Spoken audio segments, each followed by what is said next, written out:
what is that? But it's, one of the most expensive, exhausts you can find in the market, but also one of the best sounding.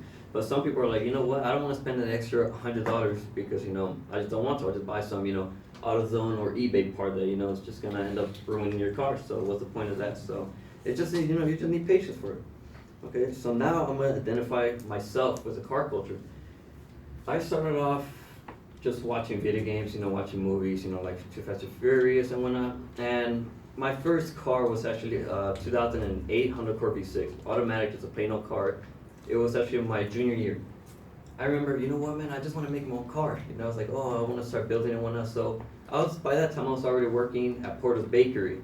And maybe some of you guys might have heard it. It sucks, It really sucks, but the food is great, And I spent my entire 11th grade year until my senior year, even throughout my senior year, just working and working my ass off, just trying to make that money.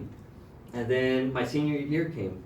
So then I was like, you know what? I have so much money saved. I sold my car and I got myself a 2006 Mitsubishi Lancer Evo 9 MR edition.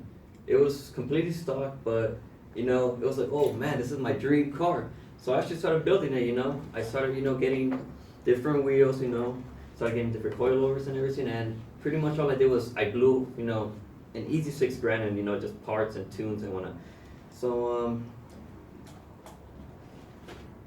So now I'm actually gonna, okay, so then pretty much the conclusion now that I gave that, okay, and now pretty much I had to sell it, unfortunately, for college because I just needed something to, transport myself a little easier. So now I have a 15 Civic Si, and I actually have future plans on doing it. So now I'm actually gonna, now that I talked about the car culture and how I identify with it, let's conclude the speech. So now I actually discussed what the wallet represented and how the car culture actually blends in with it, as well as how I identify with it. And actually just a really quick memory as in how everything started. Just so I asked that question. If I had a goal, my particular goal was, hey, let me get a car by the time I'm, in senior year, have my own dream car, and I actually did. When you have a goal, you're gonna have people criticize yourself. Hey, you know what?